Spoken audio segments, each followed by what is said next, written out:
Hello everyone, welcome to my YouTube channel Shiksha Diksha. तो चलिए शुरू करते हैं अपनी आज की वीडियो स्टार्ट करने से पहले एक बहुत इंपॉर्टेंट न्यूज़। जो भी लोग एनटीए यूजीसी नेट की तैयारी कर रहे हैं उन सभी लर्नर्स के लिए आप लोगों के लिए क्रैश कोर्स के बैच आ रहे हैं अनअकैडमी पे। जैसे कि अभी पेपर 1 और इन्वायरमेंटल साइंसेस का क्रैश कोर्स का बैच आया है, ये आपका 24 मार्च से स्टार्ट है। और इसी तरीके आपका क्रैश कोर्स का हिस्ट्री का बैच आया है, ये भी आपका 24 मार्च से स्टार्ट है। और ऐसे ही आपका क्रैश कोर्स का एक बैच आया है जिसमें आपका पेपर 1 और पब्लिक एडमिनिस्ट्रेशन का कोर्स होगा। तो आप जल्दी से, ये भी आपका जो है बैच 24 मार्च का ही है, तो आप इन तीनों बैचेस में जो भी आपका हो सब्जेक्ट, आप उसके अकॉर्डिंग आप इनरोल कर सकते हो। डिस्क्रिप्शन में लिंक अवेलेबल है। और अनअकैडमी पे आपको टॉप क्लासेस मिलती हैं, इंडिया के best NTA UGC net experts से आप देख सकते हो, सारे के सारे टॉप के एजुकेटर्स हैं। तो आपको करना क्या होता है, बस आपको सब्सक्रिप्शन लेना होता है। आप प्लस या आइकॉनिक का कोई भी सब्सक्रिप्शन ले सकते हैं जिसमें आपको 10% ऑफ हो जाएगा। आपको मेरा रेफरल कोड यूज़ करना है शिक्षा10 और आराम से आप जो है अपना सब्सक्रिप्शन ले पाएंगे। तो आप कोई भी कोर्सेज जो है क्रैश कोर्स के बैच वो ज्वाइन कर सकते हैं, या फिर आप प्लस या आइकॉनिक का सब्सक्रिप्शन ले सकते हैं। बस आपको मेरा रेफरल कोड यूज़ करना होगा। तो चलिए बढ़ते हैं अपनी आगे की वीडियो की तरफ। Hello friends, welcome to our YouTube channel Shiksha Diksha. आज की हमारी वीडियो में जो सुप्रीम कोर्ट है, हमारा सर्वोच्च न्यायालय, उससे रिलेटेड जो भी इंपॉर्टेंट क्वेश्चंस हैं वो आज की वीडियो में हम कवर करेंगे। ये सारे जो टॉपिक्स है सुप्रीम कोर्ट, हाई कोर्ट वगैरह, ये हम पहले आर्टिकल्स का अलग डिटेल वर्जन डिटेल में और थ्योरी अलग डिटेल पहले ऑलरेडी कर चुके हैं। अब बस रिविजन के फॉर्म में क्वेश्चन MCQs में लेते हुए चलेंगे। तो शुरू करते हैं वीडियो। पहले कुछ 2 पॉइंट्स है, इसको समझ लेते हैं, फिर क्वेश्चन की तरफ चलते हैं। पहला है कि भारतीय संविधान में एकीकृत न्यायपालिका की व्यवस्था की गई है। जो एकीकृत न्यायपालिका है, इसका मतलब क्या होता है? जो यहाँ पे एकीकृत की बोला गया है कि भारतीय संविधान में एकीकृत न्यायपालिका की व्यवस्था की गई है। तो इस एकीकृत न्यायपालिका का मतलब क्या है कि जो हमारी न्यायपालिका है वो 3 सोपानों में बांटी गई है। ठीक, जो हमारी न्यायपालिका है उनको 3 सोपानों में बांटा गया है, या 3 चरणों में बांटा गया है, या 3 पार्ट्स में बांटा गया है। ठीक, कौन सा सबसे पहले कौन सा होगा? हमारा सुप्रीम कोर्ट। फिर उसके नीचे कौन सा होगा? High court. और फिर तीसरा उसके नीचे कौन सा होगा? District court. ठीक, तो एकीकृत न्यायपालिका का जो मतलब वो क्या था कि जो हमारी न्यायपालिका उनको 3 सोपानों, 3 चरण, 3 पार्ट्स में बांटा गया है। कौन से? पहला सुप्रीम कोर्ट, सर्वोच्च न्यायालय, फिर उसके अंदर कौन आता है? नीचे हाई कोर्ट, फिर उसके अंदर डिस्ट्रिक्ट कोर्ट। सेकंड पॉइंट में यही मेंशन है जो हमने पहले ऑलरेडी कवर किया हुआ है कि सुप्रीम कोर्ट का वर्णन किस भाग में और कहाँ, किस से किस अनुच्छेद के अंतर्गत आता है। तो संविधान के भाग 5 में अनुच्छेद 124 से 147 तक सुप्रीम कोर्ट का उल्लेख किया गया है। कौन से? भाग 5 के आर्टिकल 124 से 147 तक। और आर्टिकल 124 में ही पहला जो आर्टिकल है 124, उसमें ही सुप्रीम कोर्ट की स्थापना व गठन की बात की गई है।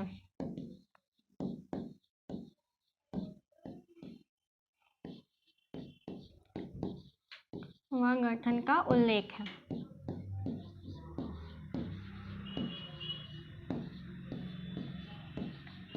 ठीक,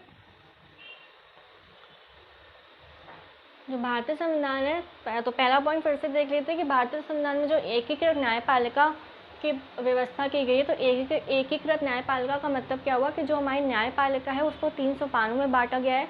सुप्रीम कोर्ट, फिर उसके नीचे हाई कोर्ट, फिर उसके नीचे डिस्ट्रिक्ट कोर्ट। दूसरा पॉइंट क्या?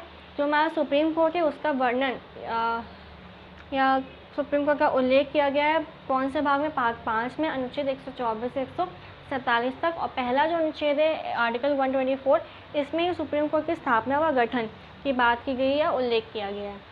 आते हैं, बढ़ते हैं क्वेश्चन की तरफ। तो क्वेश्चन के फॉर्म में जो भी इंपॉर्टेंट चीज़ है वो कवर करते हैं। पहला क्वेश्चन है, भारतीय संविधान के किस भाग में संघीय न्यायपालिका का उल्लेख है? अभी हमने पॉइंट कवर किया। किस भाग में? भाग 5 में संघीय जो न्यायपालिका है उसका उल्लेख किया गया। भारतीय संविधान में सुप्रीम कोर्ट को किस अधिनियम द्वारा लिया गया था?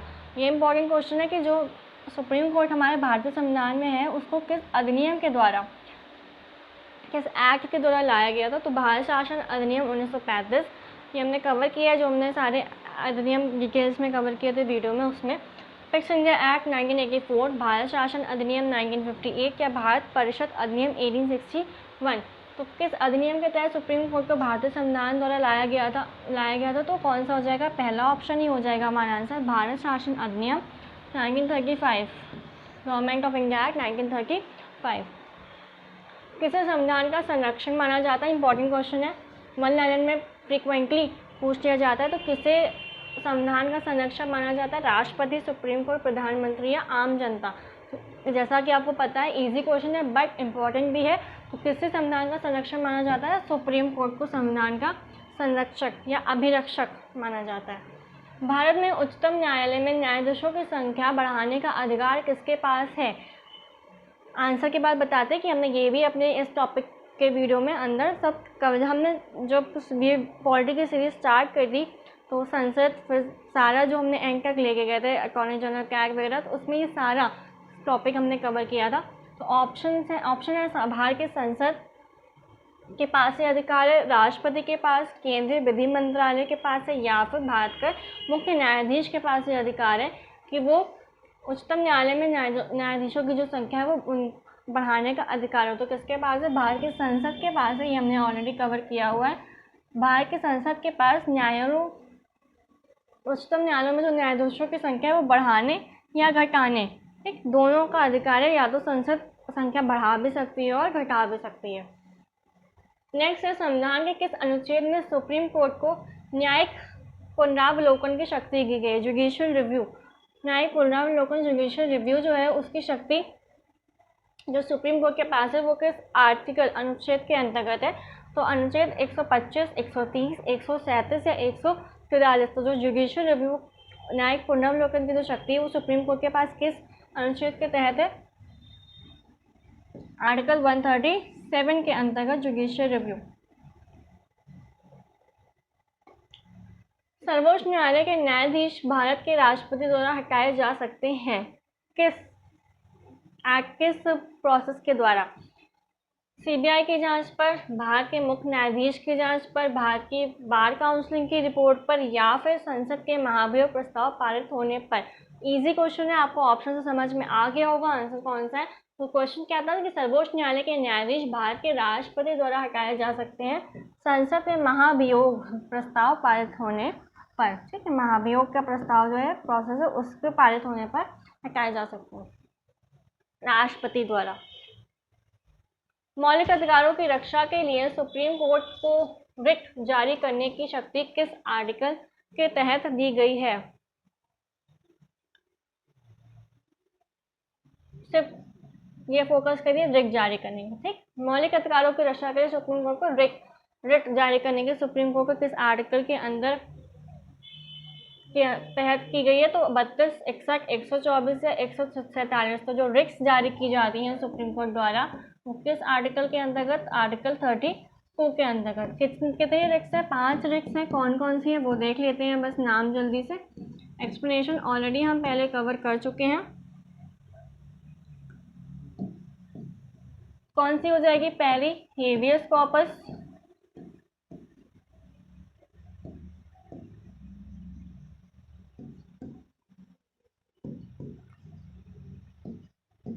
हेबियस कॉर्पस, फिर मैंडेमस,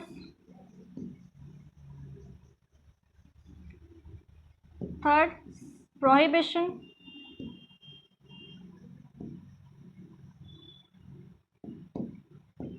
फोर्थ सर्टियोरेरी और फिफ्थ को warranto.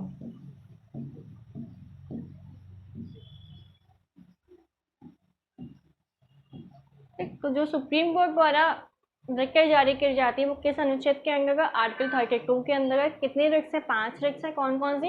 Habeas corpus, mandamus, prohibition, habeas corpus, mandamus, prohibition, certiorari और को वारंटो। ये 5 रिट्स सुप्रीम कोर्ट द्वारा जारी की जाती हैं आर्टिकल 32, आर्टिकल 32 के अंतर्गत। नेक्स्ट है, वर्तमान में सुप्रीम कोर्ट के मुख्य न्यायाधीश कौन है? तो जस्टिस बोबड़े, रंजन गोगोई, दीपक मिश्रा या HL दत्तो। तो वर्तमान में जो मुख्य न्यायाधीश हैं सुप्रीम कोर्ट के वो कौन है? ए ऑप्शन हो जाएगा जस्टिस बोबड़े यानी शरद अरविंद बोबड़े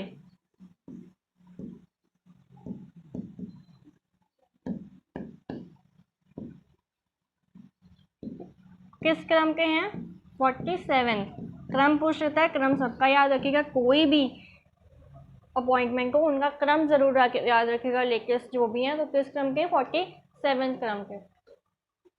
संविधान के किस आर्टिकल में सुप्रीम कोर्ट में तदर्थ न्यायाधीशों की नियुक्ति की गई? इंपॉर्टेंट क्वेश्चन है। तदर्थ न्यायाधीश यानी एडहॉक,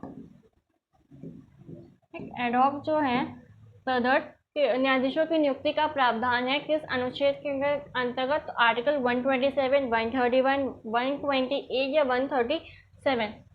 तो किस आर्टिकल के अंतर्गत सुप्रीम कोर्ट में तदर्थ न्यायाधीशों की नियुक्ति का प्रावधान है? आर्टिकल 127, 127 के अंतर्गत ये प्रावधान। सर्वोच्च न्यायालय के जजों का वेतन किससे आहत होता है? इजी क्वेश्चन है पर इम्पोर्टेंट है। सहायक अनुदान, आकस्मिकता निधि, संचित निधि या लोक लेखा। तो जो सर्वोच्च न्यायालय के जजों का वेतन है वो किससे आहत किया जाता है? भारत की संचित निधि से। ठीक, भारत की संचित निधि से आहत किया जाता है। सुप्रीम कोर्ट का न्यायाधीश चुने जाने के लिए किसी भी नागरिक को कितने वर्ष तक उच्च न्यायालय में न्यायाधीश होना चाहिए? दो क्वेश्चन है, इसलिए हम इसको हाईलाइट कर रहे हैं यहाँ पे कि सुप्रीम कोर्ट का न्यायाधीश चुने जाने के लिए किसी भी नागरिक को कितने वर्ष तक उच्च न्यायालय में न्यायाधीश होना चाहिए? न्यूनतम 3 वर्ष मिनिमम टाइम पीरियड पूछा है, तो मिनिमम 3 ईयर्स, 5 ईयर्स, 7 ईयर्स या 10 ईयर्स। तो न्यायाधीश के केस में कितने होने चाहिए? न्यूनतम 5 वर्ष तक उच्च न्यायालय में न्यायाधीश होना चाहिए। सुप्रीम कोर्ट के न्यायाधीशों को अगर उनके पद से हटाना है तो लोकसभा में कितने सदस्यों द्वारा महाभियोग प्रस्ताव लाया जा सकता है? लोकसभा में पूछा है, तो पहले जनरली कब देख लेते हैं। तो अगर सुप्रीम कोर्ट के न्यायाधीशों को अगर उनके पद से हटाना है तो लोकसभा में और राज्यसभा में, दोनों में, लोकसभा में 100 सदस्यों द्वारा और राज्यसभा में 50 सदस्यों द्वारा, इन दोनों का अगर जब मिलाकर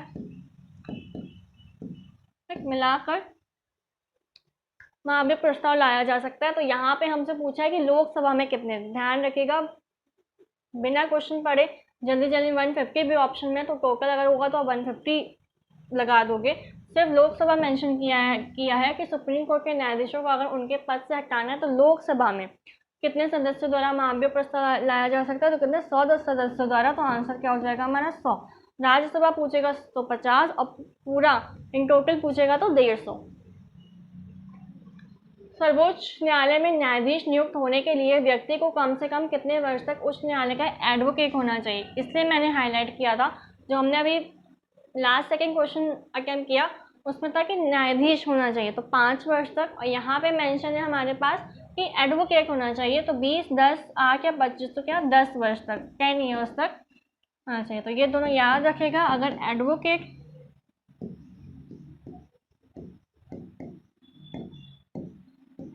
एडवोकेट होगा तो 10 ईयर्स और न्यायाधीश होगा तो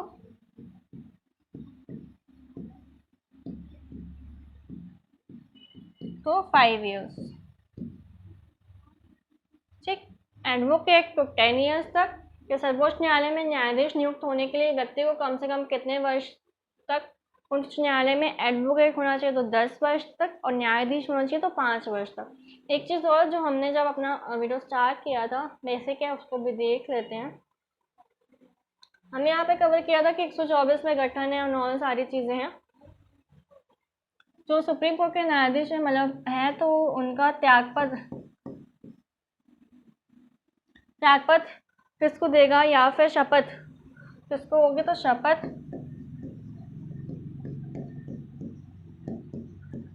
और त्यागपत्र राष्ट्रपति द्वारा। इजी क्वेश्चन है, बट क्योंकि हम टॉपिक कवर करें तो देख लेते हैं ब्रीफली। और रिटायरमेंट एज यानी सेवानिवृत्त की आयु कितनी होती है?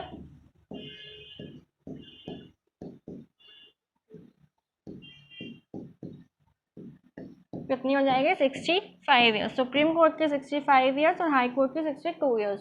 ठीक, तो ये थी हमारी आज की वीडियो, जिसमें हमने सुप्रीम कोर्ट से रिलेटेड कुछ इंपॉर्टेंट क्वेश्चंस कवर किए, जो आई होप आपको बेनिफिशियल होंगे आपके लिए। आई होप आपको वीडियो पसंद आई होगी। वीडियो को लाइक करिएगा, शेयर करना मत भूलिएगा। मिलते हैं अपने अगले सेशन में, तब तक के लिए पढ़ते रहिए, सीखते रहिए। शिक्षा दीक्षा के साथ।